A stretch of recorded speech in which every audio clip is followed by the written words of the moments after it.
BA first year geography unit wise model question paper. हम BA first year geography जो 2024 मार्च में जो exam हो रहा है उसके लिए मॉडल क्वेश्चन पेपर निकाले हैं यूनिट वाइज। तो यहाँ से बाहर नहीं आएगा, तो आप इसे एक बार देख लेंगे।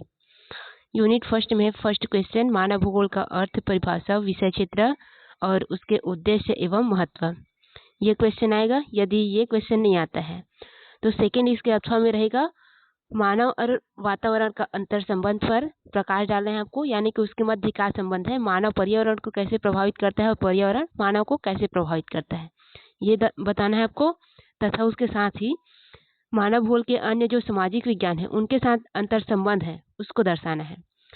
यदि ये क्वेश्चन नहीं आता है तो उसके अथवा में है मानव विकास सूचकांक, यानी कि मानव विकास के जो प्रमुख संकेतक है, शिक्षा वगैरह है, ये सभी इस पर आपको प्रकाश डालना है।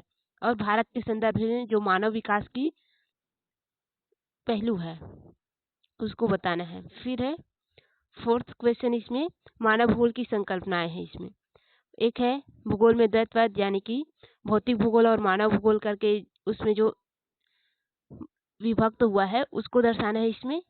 और क्रमबद्ध भूगोल, प्रादेशिक भूगोल, इस प्रकार से सामान्य भूगोल और विशिष्ट भूगोल, इस प्रकार से इसको द्वैतवाद में प्रदर्शित किया गया है। इस संकल्पना को समझाना है। फिर है नियतिवाद, निश्चयवाद और वातावरणवाद। तो ये तीनों टॉपिक सेम है। नियतिवाद, निश्चयवाद और वातावरणवाद ये तीनों एक ही है। इसमें आपको एक ही तथ्य का याद करना है। फिर है संभववाद। तो इन तीनों में से कोई एक दे सकता है, या ये क्वेश्चन या ये क्वेश्चन या ये क्वेश्चन, इससे बाहर नहीं आएगा। तो इसे फर्स्ट यूनिट में आप इतना को पढ़ लेंगे तो आपका पूरा ये वाला मैनेज हो जाएगा। फिर है सेकेंड यूनिट। सेकेंड यूनिट में फर्स्ट क्वेश्चन आपका बनता है मानव प्रजाति क्या है और यह कितने प्रकार की होती है और इन प्रजातियों की अपनी विशेषता क्या होती है, ये बताना है आपको। इसके अथवा में विश्व में मानव प्रजाति के जो उद्भव हुआ है और वर्गीकरण है उसको समझाना है आपको। यदि ये नहीं आता तो टिप्पणी के रूप में आ सकता है बुशमैन, एस्किमो और पिग्मी। आपको ये पूछ देंगे कि बुशमैन का सामाजिक आर्थिक परिस्थिति क्या है, ये बताइए।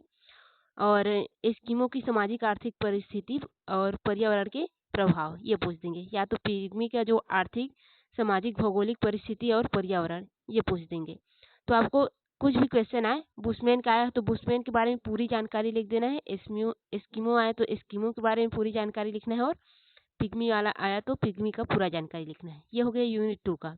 यहाँ से बाहर क्वेश्चन नहीं आएंगे। फिर अगला है, थोड़ा सा क्वेश्चन में चेंज कर सकते हैं लेकिन क्वेश्चन यहीं से उठाएंगे, यानी कि टॉपिक यही रहेगा, पूरा टॉपिक इसमें कवर है। फिर अगला है यूनिट 3।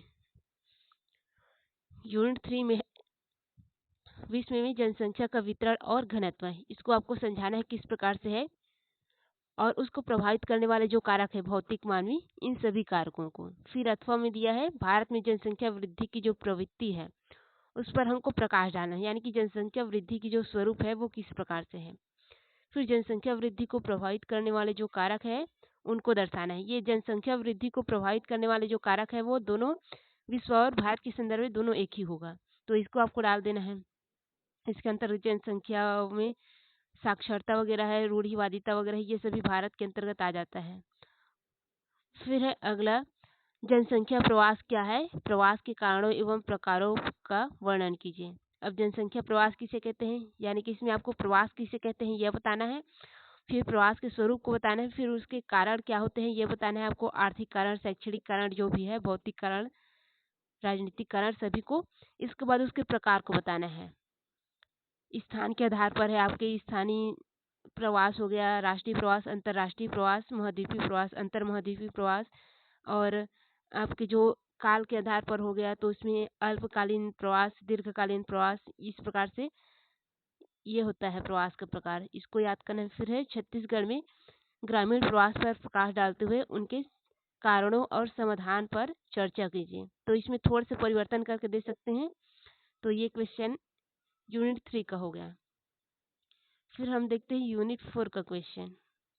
यूनिट 4 में फर्स्ट क्वेश्चन बनता है आपका नगरीकरण क्या है, या नगरीकरण से आप क्या समझते हैं। फिर है नगरों के विकास के लिए जो उत्तरदायी कारक होते हैं वो, जैसे कि किसी क्षेत्र में कच्चे माल और उद्योग के लिए अच्छे एक सस्ती जमीन की व्यवस्था होती है और वहाँ पर जो उद्योग के लिए जल वगैरह की, उसके लिए भौगोलिक स्थिति, कुशल श्रमिक जो होते हैं वो, और या तो आधुनिक मशीन वगैरह की व्यवस्था हो जाती है, उनके लिए जल की व्यवस्था होती है, विद्युत की व्यवस्था होती है, उस क्षेत्र में क्या होता है, नगरीकरण अधिक होता है। इस प्रकार से इन सभी कारकों को आपको समझाना है। और नगरीकरण की प्रवृत्ति भारत में किस प्रकार से है, या विश्व के संदर्भ में पूछेंगे तो विश्व में किस प्रकार से है, ये बताना है आपको। फिर अगला क्वेश्चन जो है वो है, ग्रामीण अधिवास किसे कहते हैं और ग्रामीण अधिवास की विशेषता क्या है, और ये ग्रामीण अधिवास कितने प्रकार के होते हैं और इसके प्रतिरूप की व्याख्या कीजिए। यानी कि इसमें आपको दो प्रकार से इसको क्वेश्चन को बांट देंगे। एक है ग्रामीण अधिवास को समझाइए या उसका परिभाषा दीजिए और उसकी विशेषताओं को बताइए। और एक क्वेश्चन बनेंगे, ग्रामीण अधिवास किसे कहते हैं, उसके प्रकार एवं प्रतिरूप की व्याख्या कीजिए या समझाइए। तो ग्रामीण अधिवास 4 प्रकार के होते हैं, सघन और संघित रूप में, अवखंडित और प्रकीर्णित, इस प्रकार से। और फिर प्रतिरूप क्या है उसका, आयताकार प्रतिरूप, वृत्ताकार, तीराकार, वर्गाकार, इस प्रकार से इसका प्रतिरूप है, इसको आपको बताना रहता है। फिर इसके 8वां क्वेश्चन है, भारत में नगरीय अधिवास के विभिन्न प्रकारों एवं प्रतिरूपों का वर्णन कीजिए। नगरीय अधिवास कितने प्रकार के होते हैं, जनसंख्या के आधार पर आपको बता देना है कितने प्रकार का होता है इसको, और उसके प्रतिरूप को। जो ग्रामीण अधिवास के प्रतिरूप है वही प्रतिरूप इसका भी है, बस उसके प्रकार बस को आपको अलग डिफाइन करते हैं। फिर आता है यूनिट 5। यूनिट 5 में आपको पढ़ना है फर्स्ट ग्लोबल वार्मिंग, जिसको वैश्विक तापन और भूमंडलीय तापन के नाम से भी जानते हैं। इसके कारणों एवं प्रभावों का वर्णन करना है आपको। फिर है जलवायु परिवर्तन क्या है और जलवायु परिवर्तन के क्या क्या कारण हो सकते हैं, उनके प्रभाव क्या पड़ते हैं मानव पर या पर्यावरण पर, और उसका समाधान हम क्या कर सकते हैं, इसको टॉपिक में आपको बताना है। इसमें दो तरीके से इसको पूछेगा, जलवायु परिवर्तन क्या है, जलवायु परिवर्तन के कारकों एवं प्रभाव का वर्णन कीजिए। और दूसरा क्वेश्चन पूछेगा, जलवायु परिवर्तन क्या है, जलवायु परिवर्तन के प्रभाव एवं समाधान की व्याख्या कीजिए। ये पूछ देते हैं।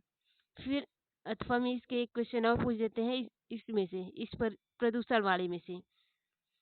तो इसमें से आपको पूछेंगे जल प्रदूषण के बारे में, या तो पूछ देंगे पर्यावरण प्रदूषण के बारे में, या तो वायु प्रदूषण के बारे में, या तो पूछेंगे मृदा अपरदन के बारे में। भारत में मृदा अपरदन की समस्या बहुत ज़्यादा है, तो ये क्वेश्चन पिछले बार आया था, हो सकता है इस बार भी दोहरा दे। या ये नहीं पूछेंगे तो वन संसाधन की समस्या भी बहुत अधिक है, या तो छत्तीसगढ़ के संदर्भ में पूछ देंगे या भारत के संदर्भ में।